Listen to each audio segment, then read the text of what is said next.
اس سے آپ کو اندازہ ہو جائے گا کہ یہ کتنی امپورٹنٹ چیز میں آپ کے سامنے کہہ جا رہا ہوں۔ کون سی؟ حضور جب دعا کرتے تھے تو یوں کہتے تھے اللہ کی بارگاہ میں، اللہم لا تکلنی الی نفسی طرفت عین، اے اللہ تو مجھے میرے نفس کے حوالے ایک منٹ کے لیے بھی مت دینا، تو اپنی حفاظت میں رکھ۔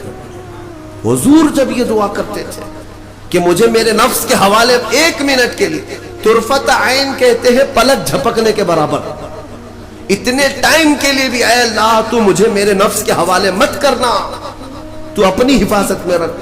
سید الانبیاء جب یہ دعا کرتے ہیں تو اندازہ کرو اے مومنو، نفس کی تباہ کاریاں کیا کیا ہیں، یہ کتنوں کو ہلاک کر دیتا ہے، کتنوں کا عمل ضائع کرتا ہے، کتنوں کا ایمان ختم کرتا ہے۔ اب میں جو بات کہہ رہا ہوں وہ یہ توجہ سے سنو، یہ نفس امارہ جس نے شیطان کو بھی گمراہ کیا، شیطان کو بھی بہکا دیا، یہ نفس آدم کو سجدہ نہ کرنے کا جو غرور پیدا کیا، یہی نفس امارہ تھا۔ اس نفس امارہ کو اگر کوئی کنٹرول کرا سکتا ہے تو وہ ماہ رمضان المبارک، بس یہی ہے رمضان کی فضیلت۔ رمضان المبارک اس لیے تمہیں دیا گیا کہ بڑی بڑی طاقتیں تمہارے نفس کو قابو میں نہیں کر پائیں گی، لیکن رمضان کے روزے تمہیں کنٹرول میں لے آئیں گے، کنٹرول میں لائیں گے۔ اب سمجھ میں آیا کہ روزے کیوں رکھائے جا رہے ہیں؟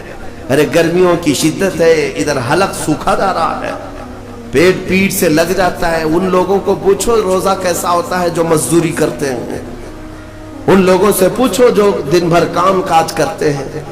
میرے عزیزوں، روزے رکھنے کے بعد کیا رب تبارک و تعالی کسی کو اس کی طاقت سے زیادہ تکلیف دینا چاہتا ہے؟ نہیں میرے عزیزوں، وہ رحمان ہے۔ اس نے جب تمہیں ماں کے پیٹ میں 9 مہینے رزق دیا تو کیا کائنات میں نہیں دیتا؟ تمہیں ماں کے پیٹ میں بھی رزق دیتا رہا۔ تم جب دنیا میں آئے، تمہارے ماں کے سینے میں خون سے دودھ کس نے بنایا؟ تمہارے رزق کا انتظام کرنے والا وہ خدا اگر تمہیں حکم دیتا ہے کہ صبح سے لے کر شام تک بھوکے رہو، تو یہ اس کا ظلم نہیں بلکہ یہ عین کرم ہے، اللہ تبارک و تعالیٰ کا رحم ہے تم پر، کہ وہ مولا ہماری اصلاح چاہتا ہے کہ ہمارے اندر تقوی آ جائے، جسم میں بھی اور روح میں بھی۔ اب ایک اور بات میں آپ کو بتا دوں، میں نے ایک بات پڑھی تھی نفس کے متعلق، یہ نفس امارہ، اسی لیے امام غزالی رحمۃ اللہ تعالی علیہ نے فرمایا اللہ کی جو مخلوق ہے وہ 3 طرح کی ہے، ایک فرشتے، دوسرے انسان، تیسرے جانور۔ یہ 3 الگ الگ قسم کی مخلوق ہیں، کیونکہ اللہ تعالیٰ نے تینوں کو جو چیزیں دی ہیں ان میں فرق ہے۔ فرشتوں کو اللہ نے عقل دیا ہے، نفس نہیں ہے، نفس، شہوت، برائی کرنے کی خواہش فرشتوں کے اندر ہے ہی نہیں، وہ سوچ بھی نہیں سکتے برائی کرنے کا۔ فرشتوں کو اللہ نے عقل دیا ہے، اور عقل عزت والی چیز ہے۔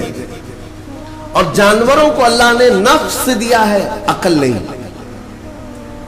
عقل والے نہیں ہیں جانور، عقل والے نہیں، لیکن نفس ہے، شہوت ہے، شہوت بھی ہے، نفس بھی۔ لیکن انسان ایک ایسی مخلوق ہے جسے اللہ نے عقل بھی دیا ہے، نفس بھی دیا ہے۔ مطلب یہ ہے کہ تمہیں اللہ نے ایک چیز فرشتوں والی دی ہے، ایک چیز جانوروں والی بھی دی ہے، دونوں تمہارے اندر ہے، عقل بھی ہے، نفس بھی ہے۔ لیکن امام غزالی فرماتے ہیں توجہ، جو بندہ نفس ہونے کے باوجود گناہوں سے اپنے آپ کو بچا لیا، وہ بندہ فرشتوں سے بھی افضل ہے۔ کیوں؟ فرشتے اس لیے بچے ہوئے ہیں کہ ان کے پاس نفس ہے ہی نہیں، اور تم بچ رہے ہو تو کمال کی بات ہے، نفس ہوتے ہوئے بھی گناہ سے بچ گیا، تو اس انسان کا مقام فرشتوں سے بھی اعلیٰ ہے۔ لیکن ساتھ ہی امام غزالی یہ بھی فرماتے ہیں عقل ہونے کے باوجود اگر گناہوں سے نہیں بچتا تو پھر وہ جانوروں سے زیادہ ذلیل ہے، کتے اور خنزیر سے بھی گیا گزرا ہے، کیونکہ جانور تو بیچارہ معذور ہے، اسے عقل نہیں ہے، نفس ہے۔ تمہارے پاس عقل ہے، اس کے باوجود حرام کاریاں کر رہے ہو، تو جانوروں سے زیادہ گر گئے۔ فیصلہ تمہارے ہاتھ میں ہے، کہ تم کون سی زندگی گزارنا چاہتے ہو، کون سی، کہ تم نفس کے پجاری بن جاؤ یا عقل کا صحیح استعمال کر کے فرشتوں والی صفات پر عمل کرو۔ عزیزان گرامی وقار، نفس اور عقل یہ جو دو چیزیں ہیں، ان کو میں آپ کے سامنے تھوڑا سا کھول کر کے عرض کرتا ہوں۔ عقل جو ہے عزت والی چیز ہے، جسے بھی دی گئی ہے وہ عزت والا ہے۔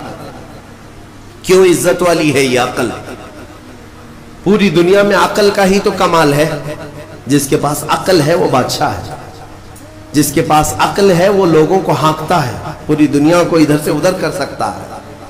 عقل اور نفس جو ہے، نفس برائیوں کی طرف بلانے والا، عیاشی کی دعوت دینے والا، موج مستی کرانے والا اور اپنے آپ کو تباہ کروانے والا۔ اچھے بھلے نوجوان، 25 سال کی کڑیل جوانی ہے، کون ہے جو انہیں نشے کے اڈے پر لے جاتا ہے؟ کون ہے جو ان کو تباہ و برباد کرتا ہے؟ نوجوان کو اچھی طرح سے معلوم ہے کہ میں کوکین، افیون، ہیروئن لوں گا تو میرے جسم کے ساتھ کیا ہوگا، اسے معلوم ہے، لیکن اس کے باوجود عیاشی کروانا یہ نفس کی عادت ہے۔ کسی کے اوپر نفس غالب آتا ہے، کسی کے اوپر عقل غالب آتی ہے۔